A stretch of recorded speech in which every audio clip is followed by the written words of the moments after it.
Magandang umaga, magandang tanghali at gabi sa lahat saan man kayo naroroon.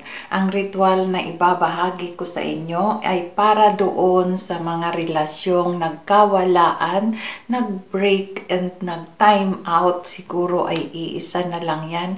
Nagkalabuan, nagkaroon ng matinding alitan, ngunit mahal pa rin natin siya.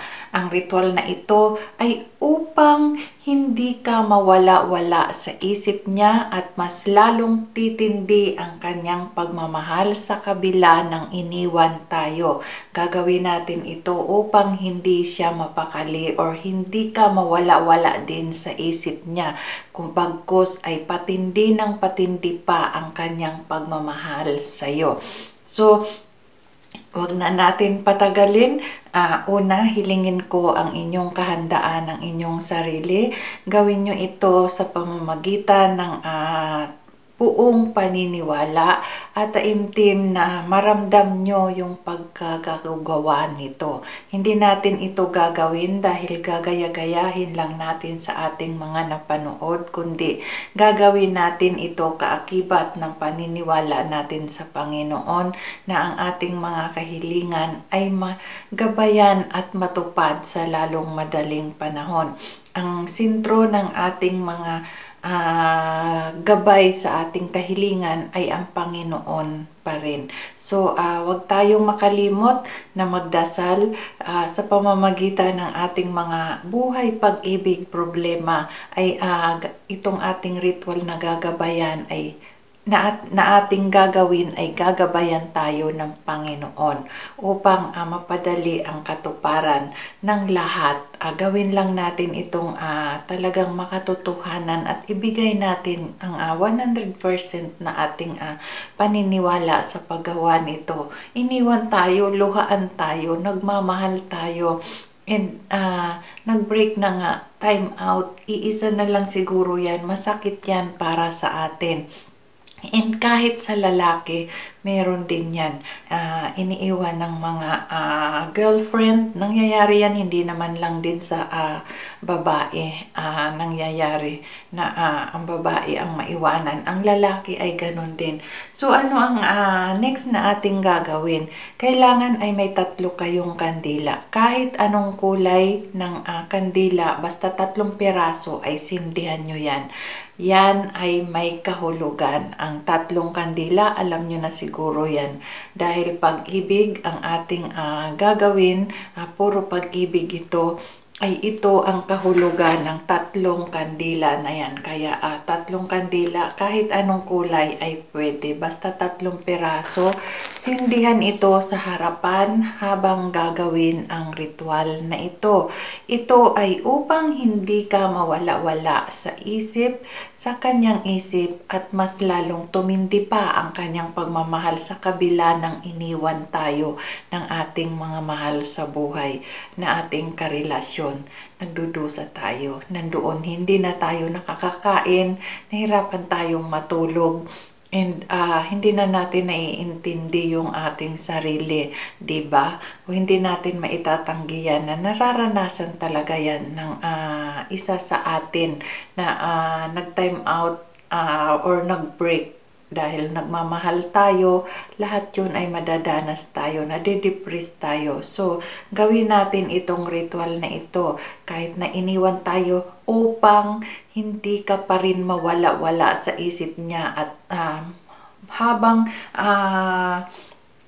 nasa isang lugar siya or isang tabi nagpapahinga, mas lalong tumitindi ang kanyang pagmamahal sa atin.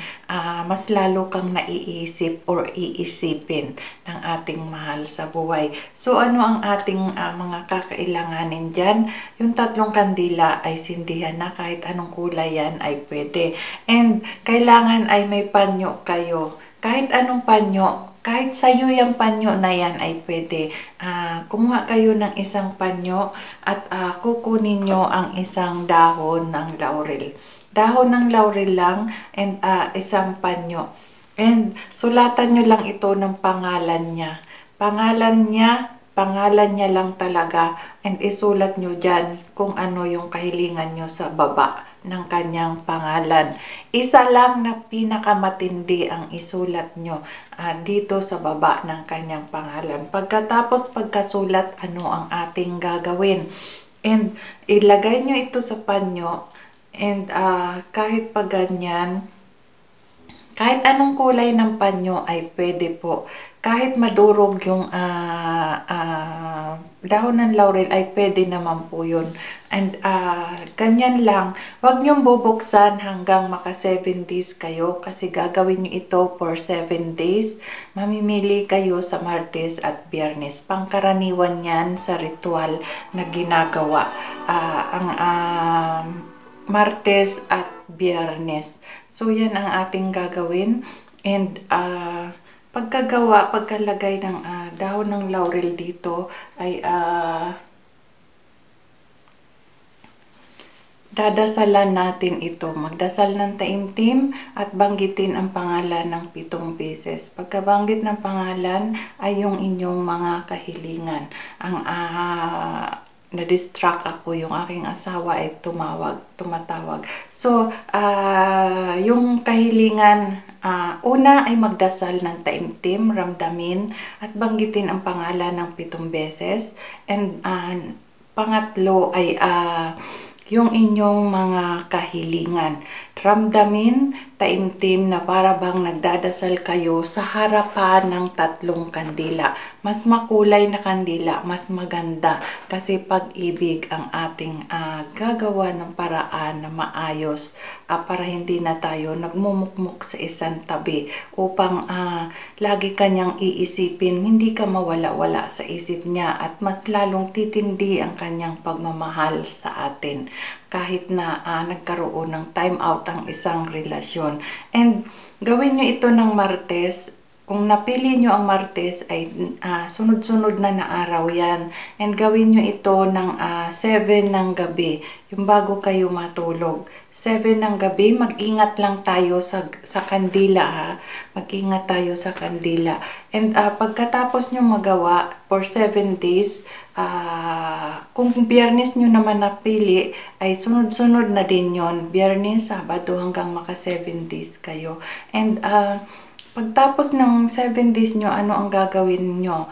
Ito ay ilagay nyo sa may unan, hindi sa ilalim ha, yung tatamaan ng ulo nyo. So, wag nyong intindihin kung madurog man yan or ano. Pagkatapos ng 7 days or na nandoon ito, kada araw ay kukunin nyo na lang ito sa unan and hahawakan nyo lang and raramdamin nyo or kahit isang kamay para bang nagpapanatang makabayan kayo.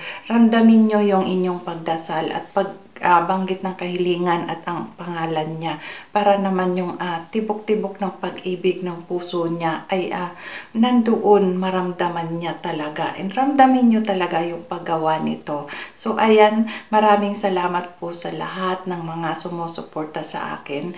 Tandaan na kinabukasan ay kukunin nyo na lang ito at sisindihan muli ang kandila.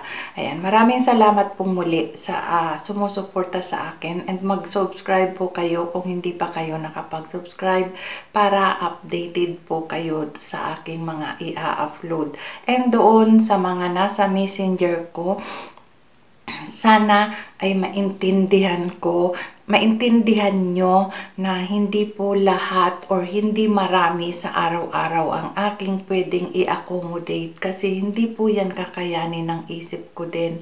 And siguro mga 5 lang ay pwede po yan. Napagbibigyan ko naman po kung yung meron pang mga nakabinbin sa aking messenger, unawain nyo ako kasi hindi po ganun kadali ang magritual at magbigay ng mga advices.